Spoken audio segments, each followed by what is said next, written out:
Okay, welcome everyone. Thanks for joining us today. Just a reminder, like Gwen said, this presentation is being recorded. For those of you who don't know me, my name is Kimo Nichols. Besides being a member of the Next Steps Committee, I'm also a staff member here in the Access Services Department in Hamilton Library, and I'm also a student in UH Manoa's LIS program as well. To begin today's Next Steps presentation, we thought it appropriate to start off today's webinar by observing a moment of silence to honor the victims of the tragic events that have unfolded over the last 48 hours on Maui. I'm sure a lot of us have family or friends who've been personally affected by the wildfires, so we wanted to take a moment to silently honor them. So if you could just please join us now in a moment of silent reflection.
Thank you. I will add some links later in the chat if anyone is interested in donating to relief organizations assisting the victims on Maui.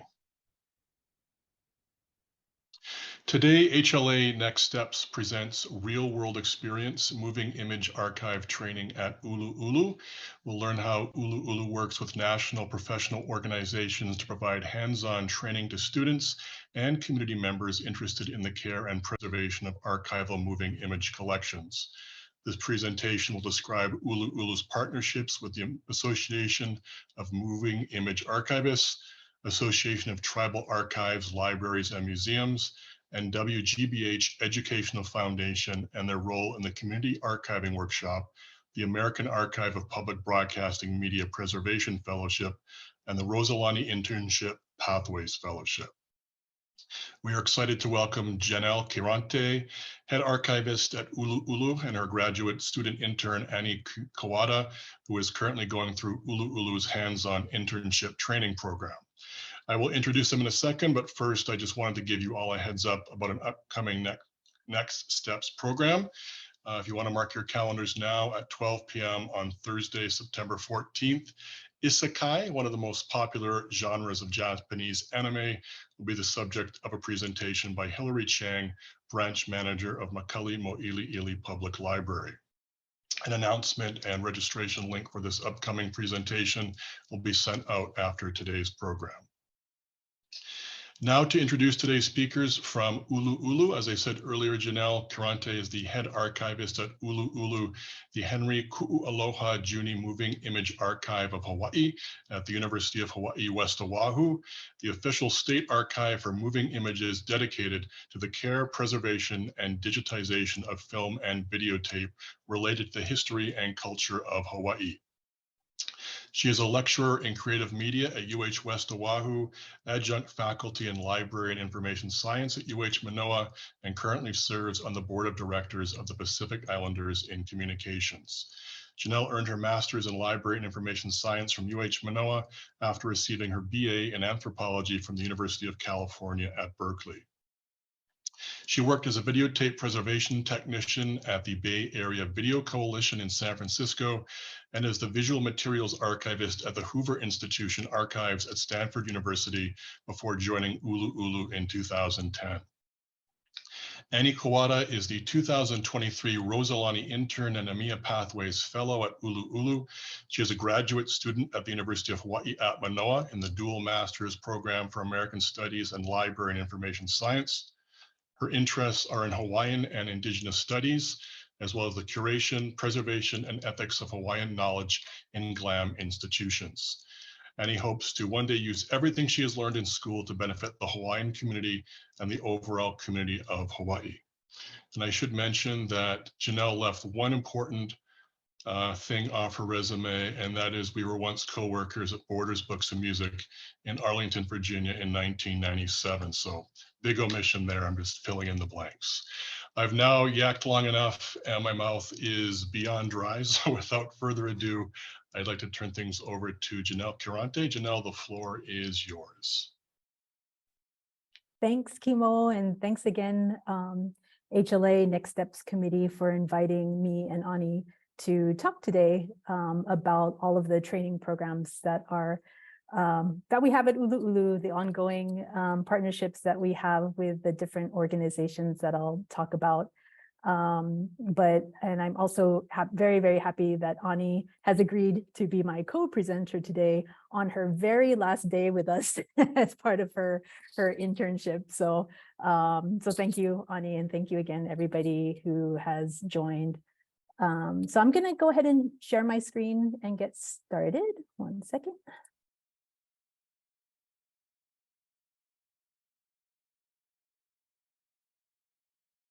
And we go into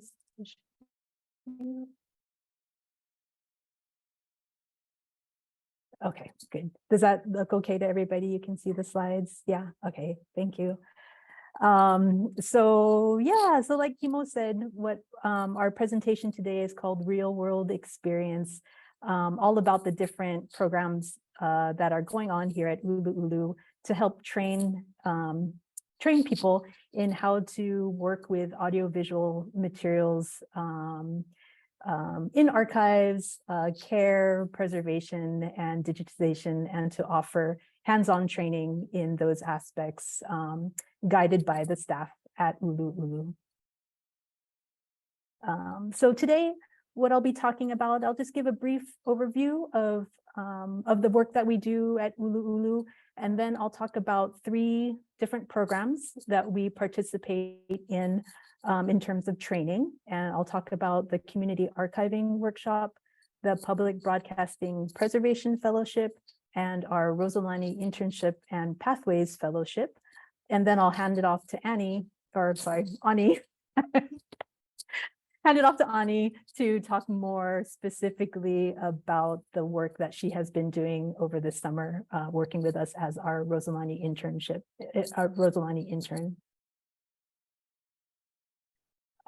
So first of all, ʻUluʻulu is a Hawaiian word that means collections, assembly, or gathering. And we thought that that was a very appropriate word to describe the work that we do at ʻUluʻulu, collecting and preserving moving images related to the history and culture of Hawaii. We are located on the campus at UH West Oahu in Kapolei in the library.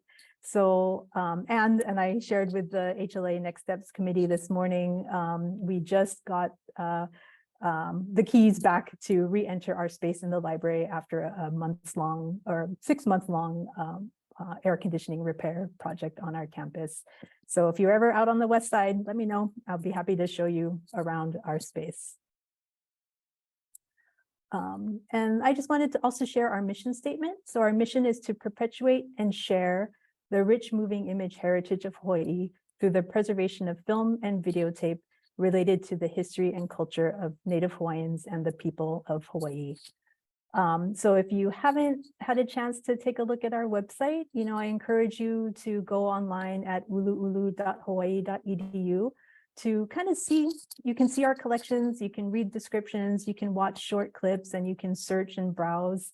But just in general, the type of material that we collect comes from all of the local television stations, from independent filmmakers, from different families who have decided to donate their home movies, media organizations, So there's a wide variety of genres and types of footage that we have in our collection, all related to the history and culture of Hawaii. So I encourage you to browse our website, watch some videos, and contact us if you would like to do further research in our collections. So the first project that I wanted to talk about is the Community Archiving Workshop, or CAW, C-A-W. And this is a program that is in partnership with and support from the National Endowment for the Humanities. It's in partnership with the Association of Moving Image Archivists, AMIA, and also with ATOM, the Association of Tribal Archives, Libraries, and Museums. And ʻUluʻulu was really fortunate this past year to be selected as a host site for a community archiving workshop, which took place here in Honolulu back in April. And here's just some more information about the purpose of the overall workshop: is to support organizations who wish to jumpstart the preservation of their audiovisual collections. And the workshop that ʻUluʻulu hosted focused on Native Hawaiian culture and history.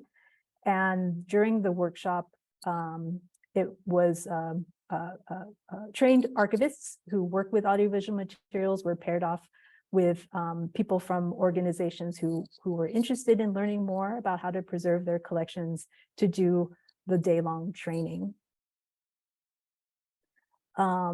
And so it took place, like I said, in April of this year. And you can see a lot of familiar faces in this photo, as well as the different groups who participated and were very generous to bring portions of their audiovisual collections with them on site so that the training could happen. I want to especially point out Koa and Hoku from ʻUluʻulu, who spent many hours preparing for the workshop, as well as being available on site to prepare for the workshop the day before, as well as the full day of the hands-on training to assist with the training and to assist with the organizers who traveled to work with the collections.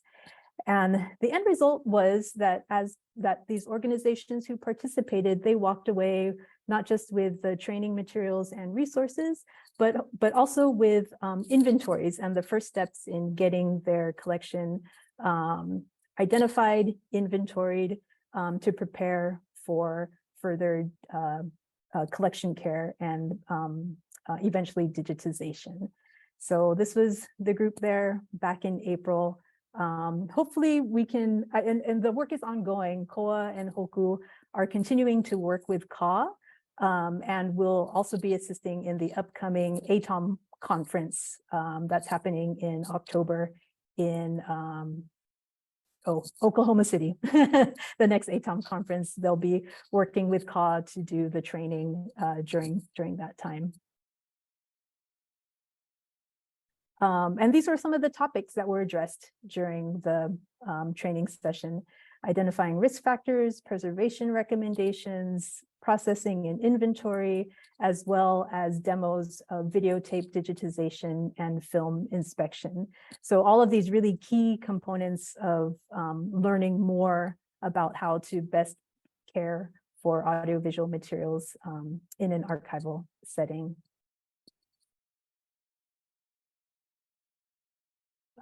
And the next project I'd like to talk about is the Public Broadcasting Preservation Fellowship, which was is a partnership between the American Archive of Public Broadcasting, WGBH Media Library and Archives, ʻUluʻulu, the Library of Congress, and the UH Mānoa Library and Information Science Program. And Kimo is very familiar with this program because he just completed the Preservation Fellowship at ʻUluʻulu this past spring semester. And some more information about what this fellowship is, but it is a nationwide program that supports students who are enrolled in graduate programs, but they may not specifically be enrolled in a moving image archive program. So it's to help library and archive students learn more about moving image archives and preservation by providing hands-on experience. And the end result is that the project that they work on is focused on preserving at-risk public media materials. So anything that was broadcast, say, on a PBS station nationwide or locally is the collection focus of this fellowship. And so what the collection that was identified at ʻUluʻulu to be part of this preservation fellowship was from a collection called the Biographical Research Center, which in co-production with PBS Hawaii produced a television series called Biography Hawaii, which aired on PBS Hawaii from beginning in 2002 and focused on the histories or the biographies of influential and iconic figures in Hawaiian history. So these were the 5 programs in this collection that our fellow worked on during the fellowship. And but what was really key about this collection is that it was not just the fully edited documentaries that were broadcast that were digitized and preserved, but also all of the raw footage that was recorded to make those programs. So while each program is probably 60 minutes long, there was probably 40 to 50 hours of interviews and action shots, B-roll, all of the stuff that was recorded to create that final edit, but that was never seen or shown. So, that is the material that was digitized as part of this fellowship. And there he is, our our AAPB Public Broadcasting Preservation Fellow at his workstation at ʻUluʻulu. And these were the final stats of what was completed as part of this project. So it was a 2-semester program, fall of 2022 into spring of 2023. And during that time, Kimo completed the digitization of 128 videotapes, which included 50.4 hours of footage, over 5 terabytes of digital preservation masters. And he also was able to describe and create 115 catalog records to go online. And so in this picture, you can see one of our digitizing workstations, which is designed to play back the videotape formats that you see in the other picture. Betacam SP was the format that that this collection was on, that Kimo was able to digitize.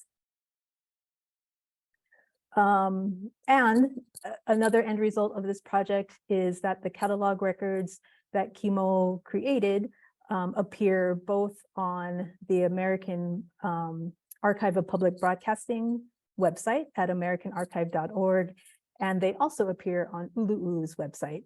So the partnership is that the fellow gets the hands-on training, the materials get digitized, digital copies remain at ʻUluʻulu on our preservation server, as well as on our online catalog. But then we also shared digital files back with WGBH to be hosted on their online catalog.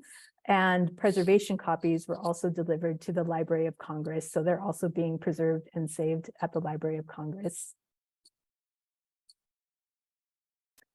And now I want to talk a little bit about the Roselani internship and the Pathways Fellowship.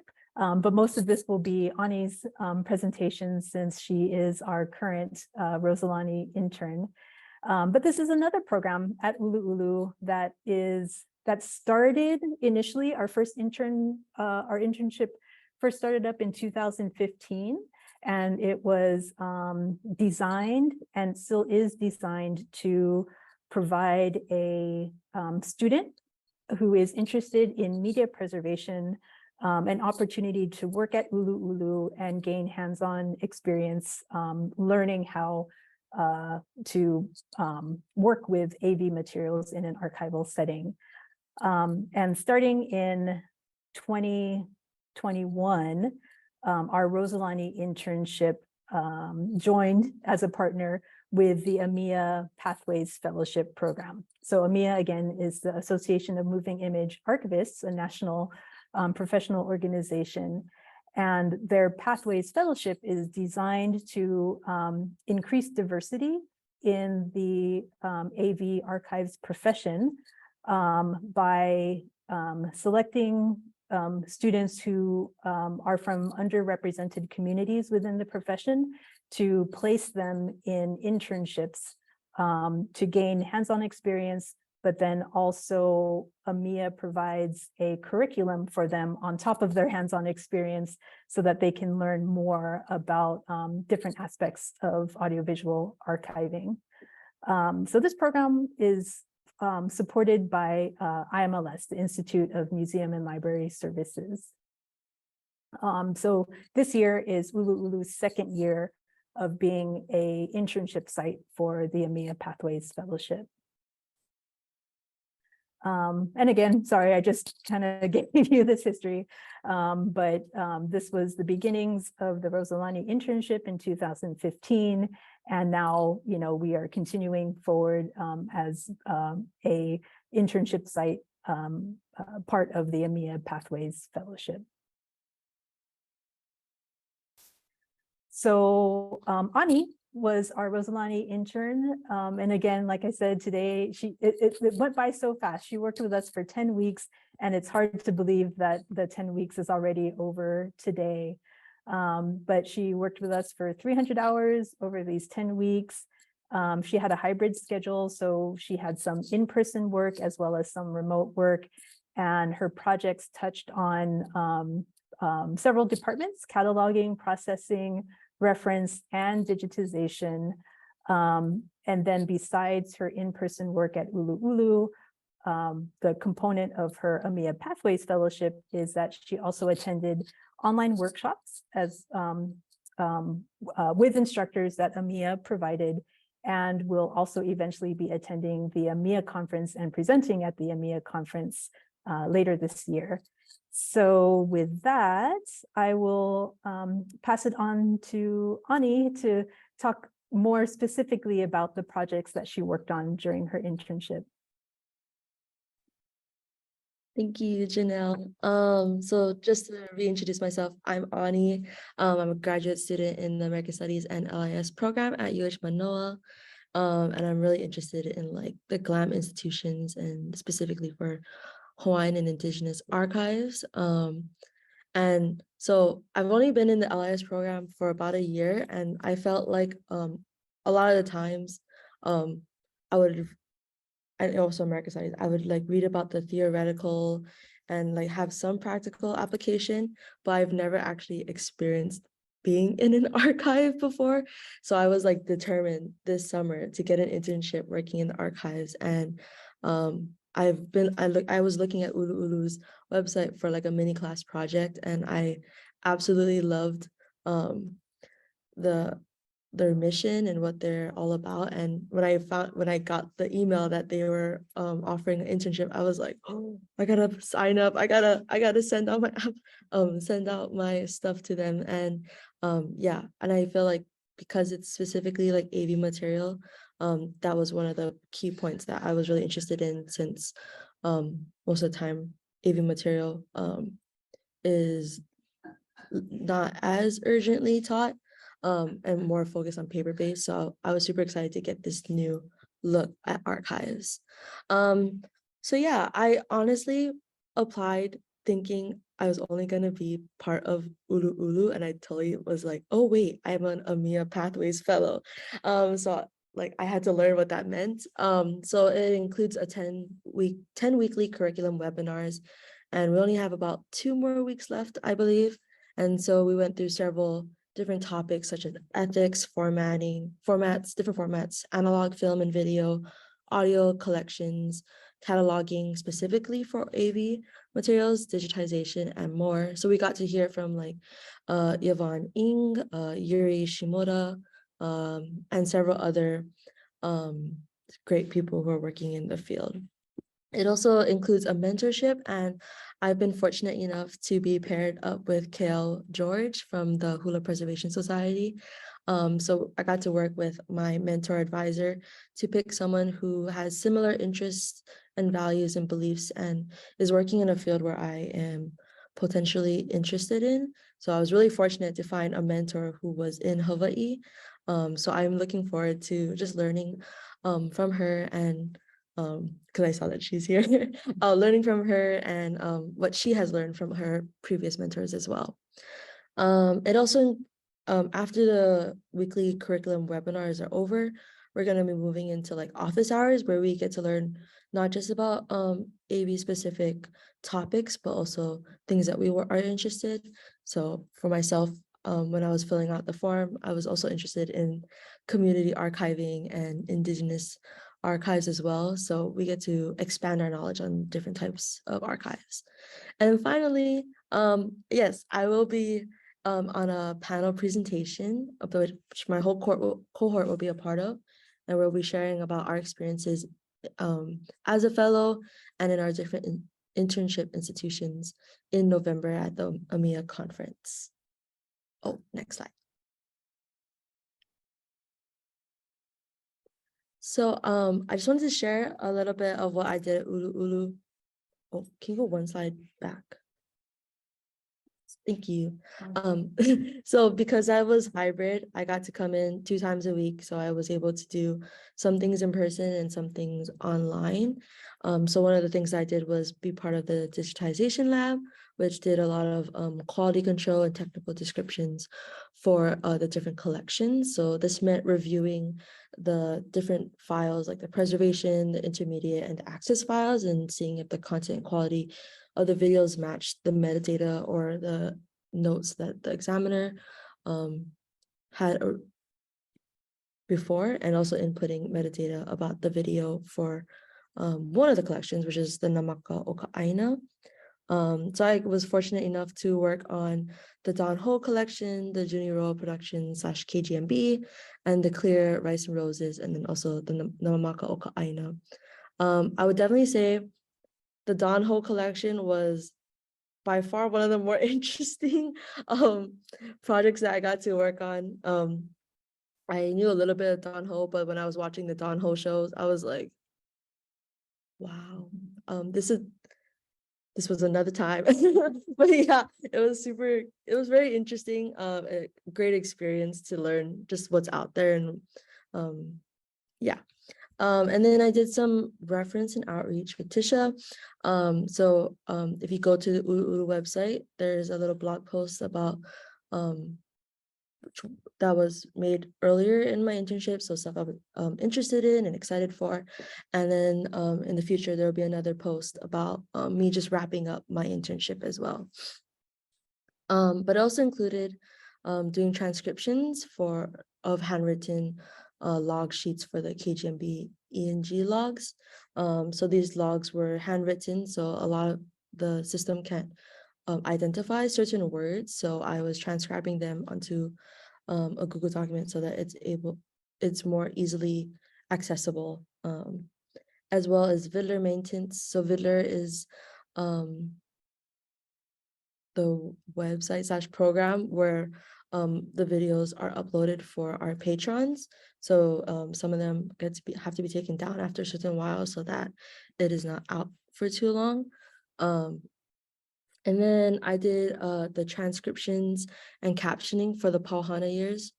The Pauhana years was actually the collection that first interested me in ʻUluʻulu, because I was doing like a mini class exercise. And I honestly really like the Pauhana years because I think it's really important to learn from our kupuna. So I was really excited when I found out that that was one of the collections that I was going to be working with. And so I was able to transcribe the videos using ʻOTranscribe, and then later formatting the transcriptions to be ready for captioning, and then later using AESUB to match up the captions to the audio, and then finally seeing the captions on the video. So that like project really felt really full circle, because I literally started from the beginning of transcribing all the way to seeing it physically on the video. And then finally, I did cataloging for description and clip selections. So pretty much would be watching the videos and creating descriptions, and even some I created the titles or possible titles for them, including like subject headings and inputting metadata into an Google Excel sheet. And then after I did all the description, I would choose a clip that best represented that specific video that would later be uploaded onto ʻUluʻulu's website for people to view. And for that one, I was able to work with the PIC collection, or their sub-collection, the Happy Birthday Tutu Ruth, the Juniro edited masters, and then the Hawaii home movies, which was very interesting to watch as well, because they were silent, but it was cool to see what Hawaii used to look like back then, since there's been a lot of changes as well. Next slide. So finally, just some takeaways from my time here. And yeah, it's my last day. I'm kind of sad. I'm actually really sad. I really enjoyed my time here, and the staff has been just really amazing in welcoming me and teaching me the ropes. Even if I wasn't like always physically digitizing things, they were there to like show me the process and so forth. So yeah, some takeaways. Just learning the different types of AV material. I feel like I knew some of them, but it was really nice to have like the webinars teaching it as well, but then going back into the internship and like physically working with it. And learning the significance of AV preservation. I knew it was important, but like I feel like I have a greater interest and greater desire now to like preserve AV materials. And then 3, learning about the preservation and digitization methods of AV materials, so how ʻUluʻulu does it and when they like outsource. So yeah, and then also just like working in archival space, the different steps and processes that like archival material goes through, because the only real practice I got was like in class working on a JCCH collection, which I'm very fortunate for, but this was a little different since it's a different type of material, because that was mostly paper-based. And yeah, furthering my interest in AV materials and preservation, I definitely have a newfound interest in this type of materials that I didn't have originally. And it makes me want to take more classes or get more involved in that type of material in the future. So yeah, oh, this is a picture of us coming back from the mailroom. But yeah, thank you.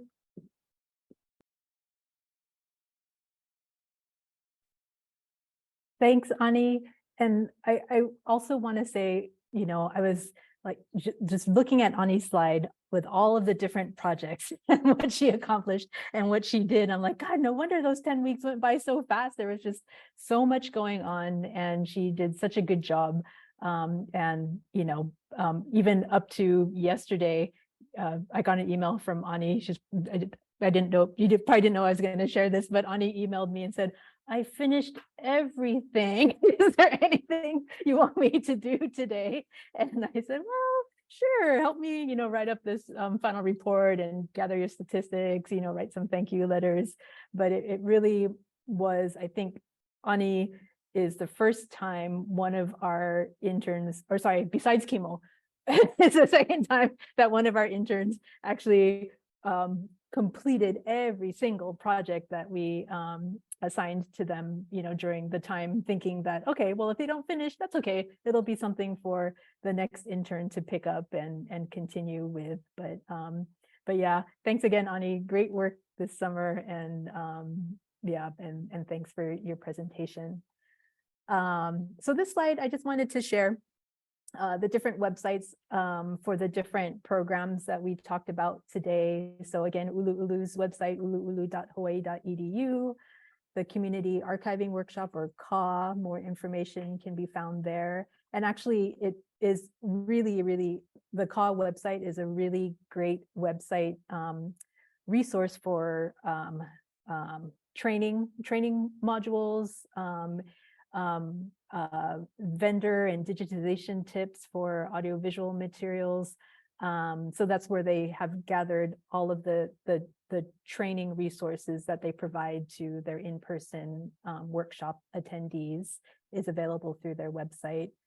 The AAPB Media Preservation Fellowship website talks about the program, but then it also has links to the catalog, so you can search and watch footage that was digitized as part of their fellowship program related to public media.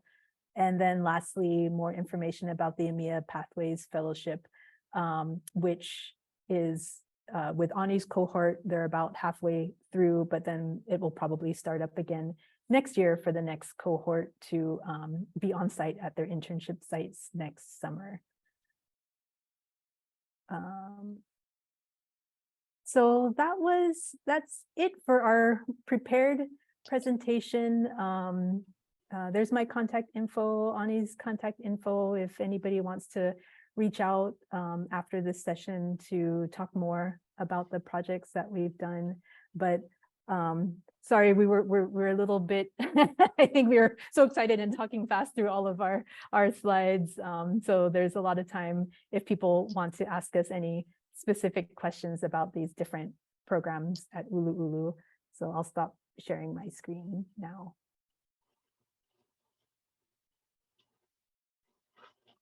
Janel and Ani, thank you so much. I've only been gone from ʻUluʻulu a few months, but I'm missing it already after hearing your presentation. Does anybody have any questions for either Janel or Ani?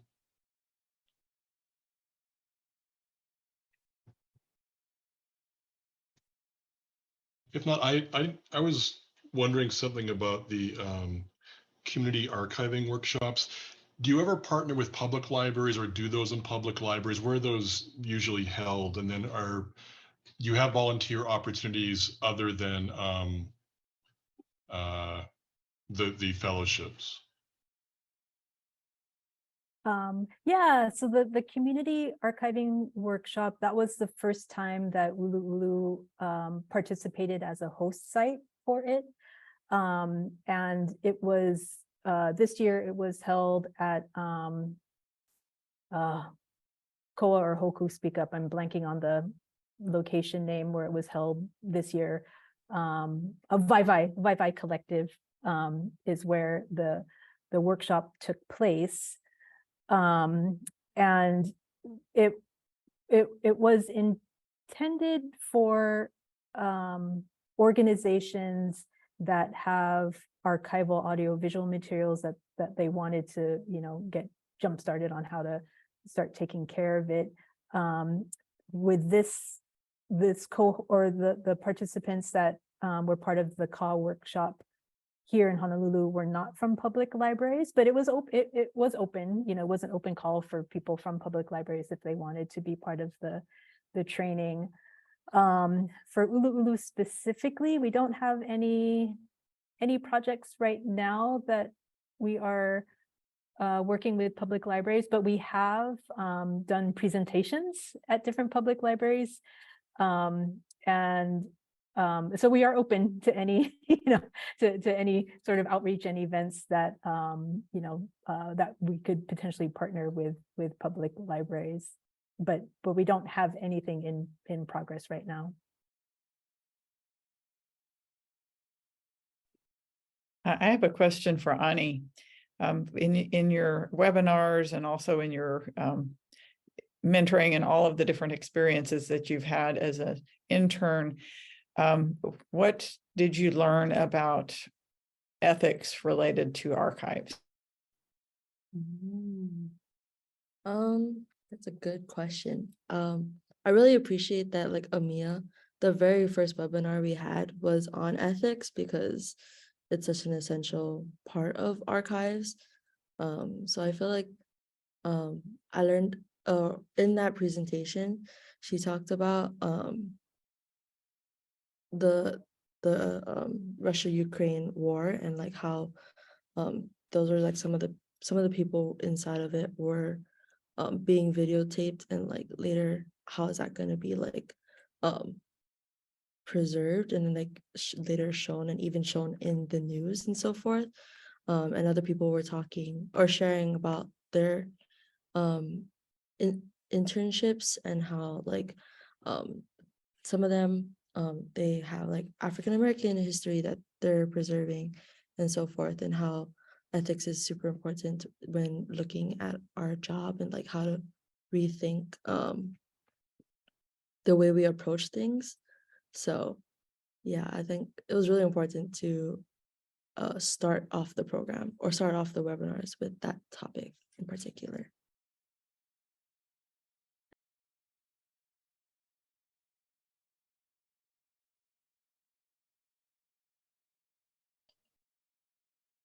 Any other questions?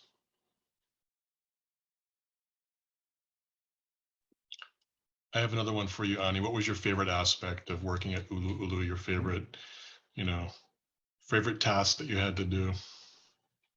Oh, I can't choose. I feel so bad when I honestly really liked everything. Like there's different parts of the different projects that I got to work on that I particularly liked.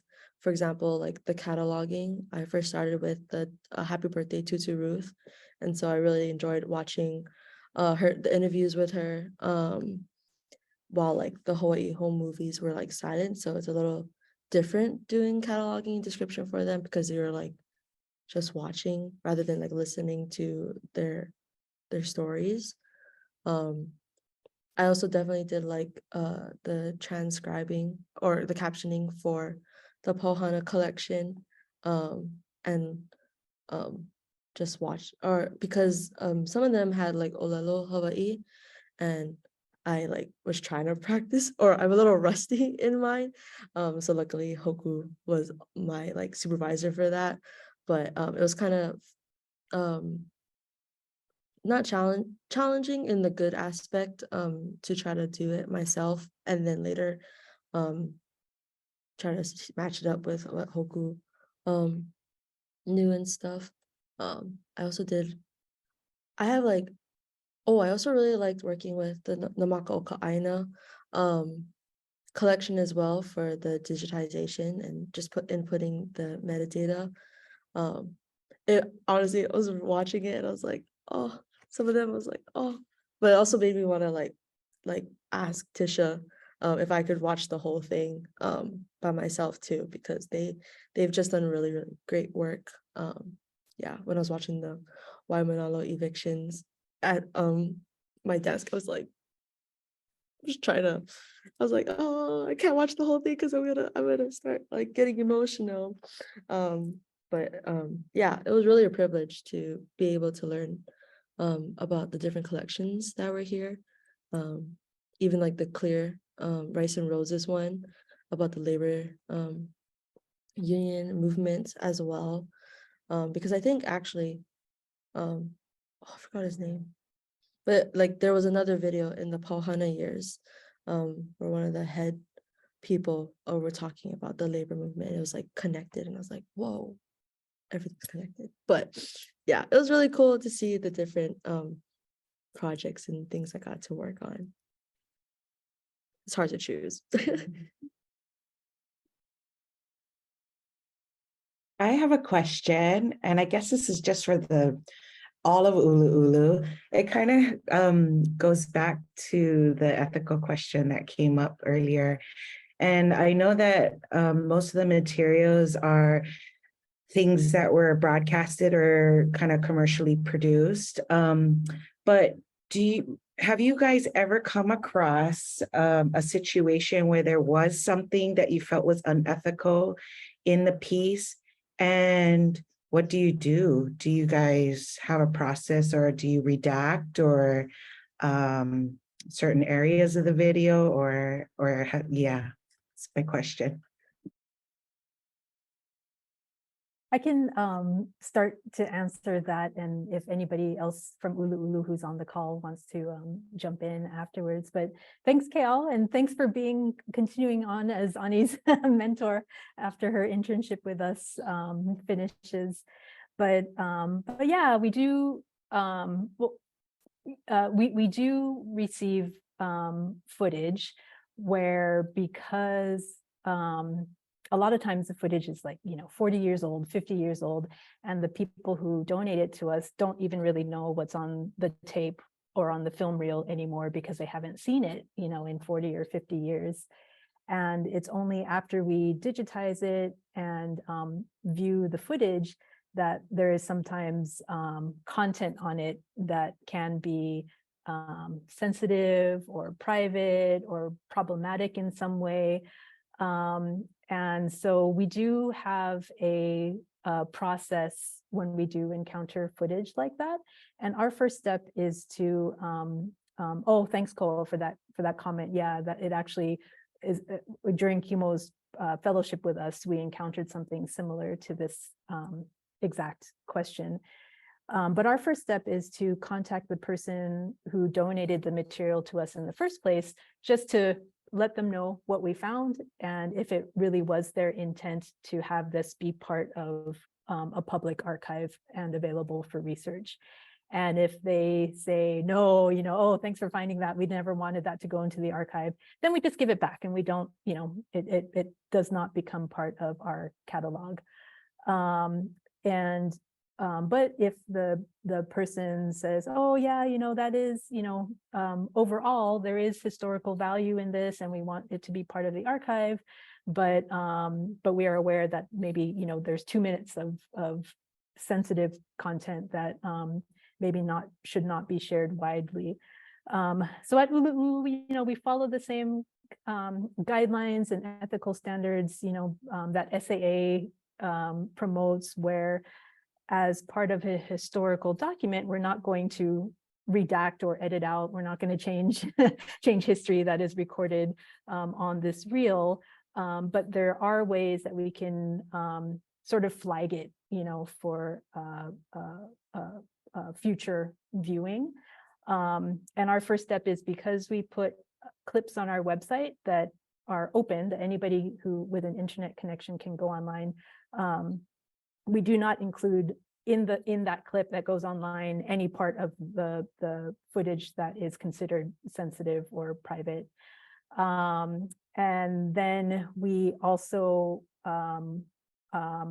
based on the wishes of the collection donor, we can restrict the full viewing of it when people request to view it. So we can put some restrictions on the full viewing. And then the other kind of policy that we have in place is we can also share kind of a statement about it to researchers who might be offended, or who might be, offended by language or offended by imagery that was of its time. You know what I'm saying? So something that was recorded 50 years ago may not be, considered, correct or appropriate today. So language, imagery, stuff like that. And so we have a statement that can accompany footage that is released to researchers who may find some of the language offensive or sensitive. So those are all of those, we have all of those procedures in place, but it is really like a case-by-case basis, because something, we don't know until we actually see the footage and have a chance to talk to the person who donated it to us in the first place about how they would like us to proceed. But Kimo, did you want to say something about what you encountered in the biography Hawaii collection? Yeah, that was a real eye-opener, because as Janel described, I was digitizing raw interview footage. So these, by and large, this wasn't footage that made it into the final cut for the production that was aired on TV. So I did come across several instances in which people, I mean, I'm not a lawyer, obviously, but I felt like there was potentially libelous statements made by individuals, naming other people as, oh, this, this person was womanizer, or kind of just making slightly slanderous statements about historical figures that I don't know were ever proven true.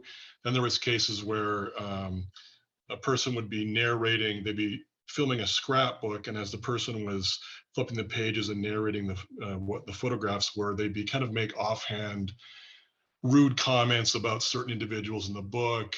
And of course, these weren't included in the final production, so it became a question of, do we include this footage on the AAPB and Library of Congress website? Ultimately, we checked with the filmmakers, and they said just kind of go with your gut. So we ended up not sending those particular things to be put on the web.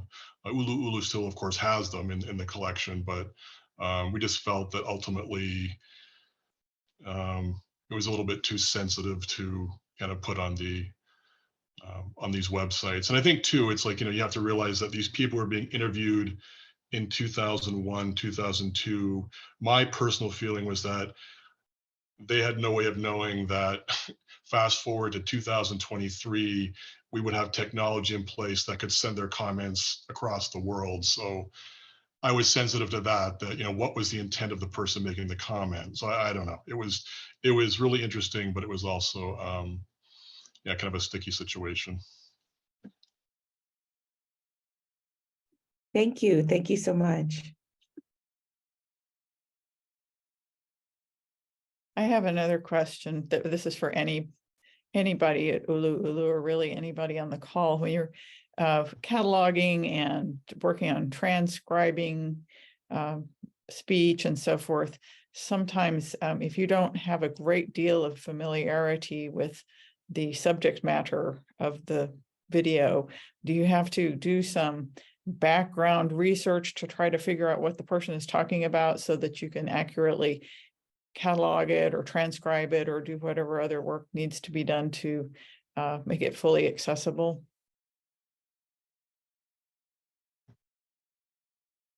Koa, did you want to address that question from Gwen? He said his mic's not working, but I can talk to that a little bit. My name is John Snyder. I'm archive project assistant at ʻUluʻulu as well. I've run into this working on the Clear project, where some of the footage is of the old trains from some of the sugar plantations, and they would use terms here and there that I had no idea what it was about. So I had to look up the workings of a train, and they were talking about splaying and having sand on their trains and using that to spread on the tracks in case it gets wet and things like that. So yeah, there's a great deal of background research that goes into describing when there's something that you don't know. I mean, sometimes a 5-minute clip can turn into like a half hour's worth of research, and you just kind of start going down rabbit holes as well too. So, but it's surprisingly, to me, it's really fun at the same time.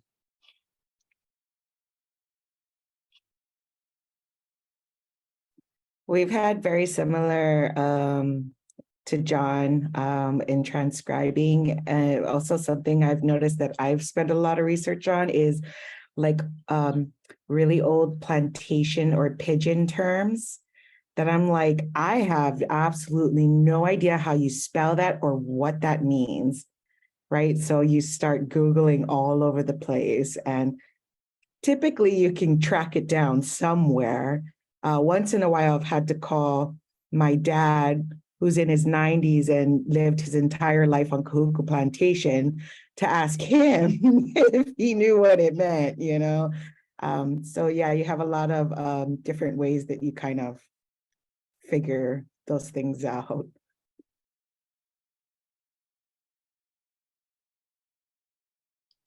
Yeah, definitely one of the things that makes the work interesting.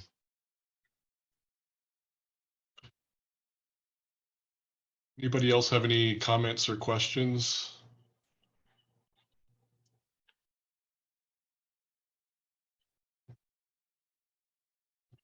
Okay, well, I know we're coming up against the top of the hour, so I guess we're going to conclude the program. Thanks for joining us. Today's program is made possible through HLA members like you. So once again, please look out for the flyer for our next presentation and registration link to Anime Escape Isekai. That's our next upcoming presentation on September 14th. I'm going to put those links that I talked about for Maui in the chat now. And also, I just kind of wanted to mention that I've read that there's already some fakes kind of scams starting with some of the fundraising. So please, watch who you send money to, and it's recommended that maybe you send it to a more well-known organization. So there's a few here that there's links to. Gwen, anything I forgot to mention? No, thank you, Kimo, and thank you everybody for attending today. And thanks especially to Ani and Janel for your fantastic presentation. As you know, this has been recorded. It will be posted on the HLA YouTube channel just as soon as we can get the post-processing done. So mahalo to everyone and ahui ho.